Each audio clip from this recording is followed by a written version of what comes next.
اس صبح وہ اٹھی تو تازہ دم محسوس کر رہی تھی۔ موبائل چیک کیا اور زیاد کی چیٹ دیکھی تو مسکرا دی۔ اس نے لکھا تھا کہ وہ شام میں اسے کال کرے گا۔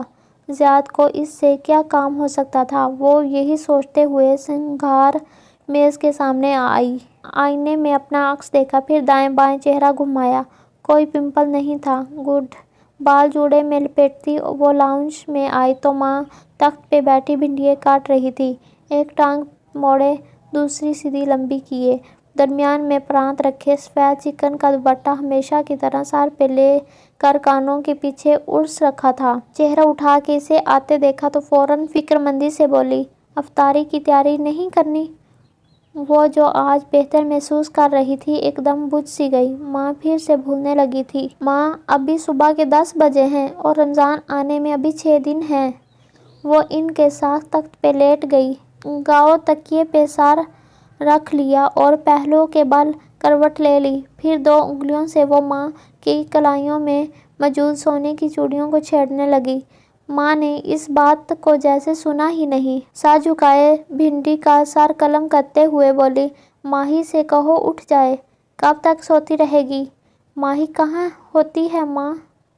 تحمل سے یاد دلایا۔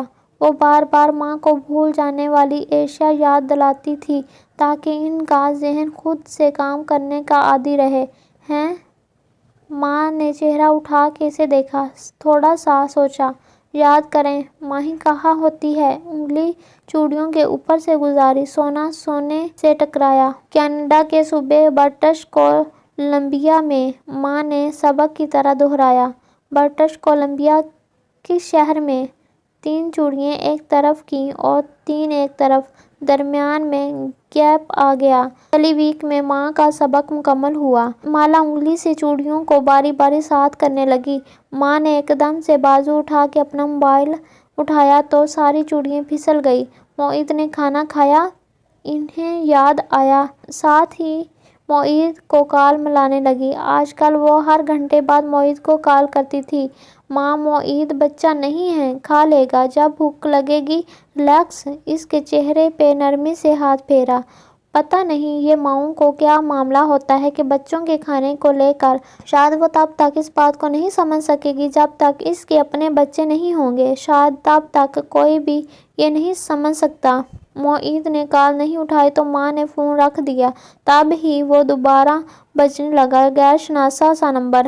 ماں نے کال اٹھائی تو نگینا آنٹی تھیں۔ ماں اسپیکر آن کر کے سنتی گئی، فون ساتھ رکھ دیا اور سبزی کاٹتے ہوئے بات کرنے لگی۔ کیسی ہیں نگینا بھابھی؟ وہ اسی طرح ان کے ساتھ لیٹی رہی، چوکنی سی، کہیں ماں کچھ الٹا سیدھا نہ بول دے اور خاندان میں مشہور ہو جائے کہ ہو جہاں کو کوئی ذہنی مسئلہ ہے۔ ہورے بھابھی، سچ کہوں تو مجھے آپ کی بیٹی کشمالہ بہت پسند آئی۔ اس کا رواں دھواں کان بن گیا، سانس وہیں ٹھہر گیا۔ میرے بیٹے نے تو بس اپنی منگیتر کی موت کا غم سینے سے لگا لیا تھا، شادی کی بات پہ گم سم ہو جاتا تھا، مگر کل جب میں نے اس سے کشمالہ کا ذکر کیا تو پہلی دفعہ اس نے مجھ سے سوچنے کے لیے وقت مانگا۔ وہ زیر لب مسکرا کے چھت کو دیکھنے لگی۔ تو زیاد صاحب کو یہ کام تھا مجھ سے؟ میرے بس میں ہو تو میں ابھی کشمالہ کا رشتہ لینے آپ کے پاس آ جاؤں، لیکن زیاد بار بار کہتا ہے کہ میری اور کشمالہ کی زندگی بہت مختلف ہے، کشمالہ راضی ہی نہیں ہوگی۔ خیر، ہوگا تو وہی جو نصیب میں لکھا ہوگا، لیکن میں تو بہت خوش ہوں۔ پہلی دفعہ اس نے اتنے عرصے بعد اس پہلو میں سوچنا شروع کیا ہے۔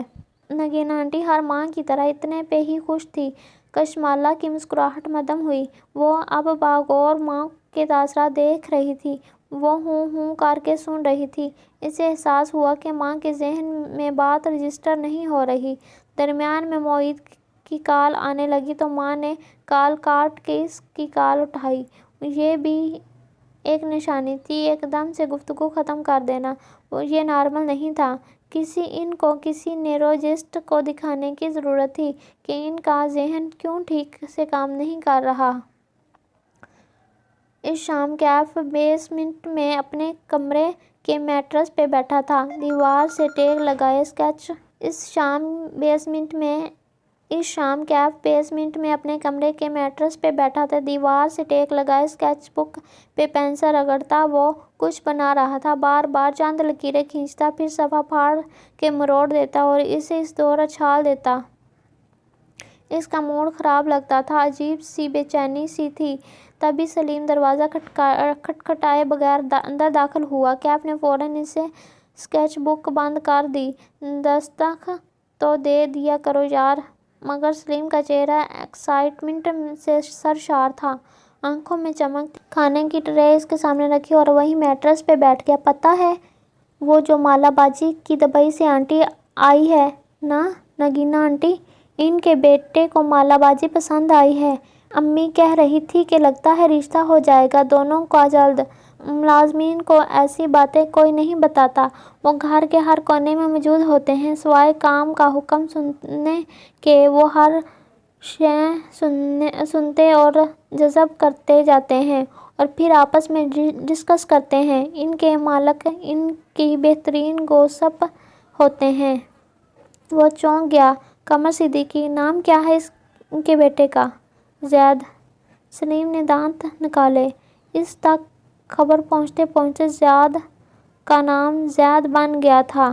اچھا وہ زیاد، ٹال اور ڈارک۔ اچھا وہ زیاد، ٹال اور ڈارک۔ وہ خاموش ہو گیا۔ چہرے کے زاویے عجیب سے ہو گئے۔ اسکیچ بک بیگ میں رکھ دی اور لیپ ٹاپ اٹھا لیا۔ سلیم نے للچاتی نظروں سے اس کے لیپ ٹاپ کو دیکھا اور قریب ہو کے سرگوشی کی۔ کوئی فلم دیکھیں؟ سنیما کھول رکھا ہے یہاں میں نے، جاؤ اپنا کام کرو۔ وہ ڈپٹ کے بولا۔ سلیم گڑبڑا کے پیچھے ہوا، پھر آنکھوں میں برہمی دوڑ گئی۔ ہوں کر کے وہ اٹھا اور وہاں سے نکل گیا۔ کیف کچھ دیر لیپ ٹاپ پہ یوں ہی چند ٹیب کھولے بیٹھا رہا، پھر اسے بند کیا اور اسکیچ بک اٹھائے باہر آ گیا۔ ابھی عصر قضا نہیں ہوئی تھی، خوبصورت سی شام ہر سو پھیلی تھی۔ وہ گارڈ چیئر پہ بیٹھا، گردن اوپر اٹھائی تو دیکھا کشمالہ اوپر ٹیرس پہ بیٹھی دکھائی دے رہی تھی۔ اس نے بوگنویلیا کی جامنی پھولوں کے رنگ جیسا لباس پہن رکھا تھا اور بال آدھے کیچر میں بندھے تھے۔ ہوا سے ایک لٹ بار بار گال تک آتی جسے وہ مسکرا کے پیچھے کرتی۔ ہینڈ فری کانوں میں لگائے وہ کسی سے بات کر رہی تھی، اس کی آواز یہاں تک نہیں آتی تھی۔ کیف نے موبائل نکالا اور چہرہ جھکا کے وائٹ ہیئر کی چیٹ میں ٹائپ کرنے لگا۔ ایک آدمی ہے زیاد سلطان، دبئی سے آیا ہے، وہ کشمالہ موین میں انٹرسٹڈ ہے، شاید شادی کرنا چاہتا ہے، اس کے بارے میں پتہ کرواؤ کہ یہ کون ہے، کہیں یہ ہمارے لیے کوئی مسئلہ تو نہیں بنے گا۔ میسج بھیج کے اس نے سپاٹ چہرے کے ساتھ اسکیچ بک کھولی۔ جب طے تھا کہ وہ اس کی زندگی سے نفرت کے ساتھ دور چلا جائے گا تو کیا ضرورت تھی اپنا موڈ خراب کرنے کی؟ زیاد سلطان ہو یا کوئی اور، وہ جلد یا بد دیر کسی اچھے انسان سے شادی کر لے گی جو اس کی زندگی میں دیانتداری کے ساتھ داخل ہوگا۔ اسے اس کے لیے تیار رہنا چاہیے۔ یہ سوچنا آسان تھا، کرنا مشکل تھا۔ مالا کی ماں نے درست کہا تھا، ہر انسان اس دنیا کا سفر کرتے ہوئے اپنے زوج کی تلاش کر رہا ہے، لیکن سب کی تلاش کامیاب نہیں ہوتی۔ اس نے ایک اور صفحہ پھاڑ کے جھنجھلاہٹ کے ساتھ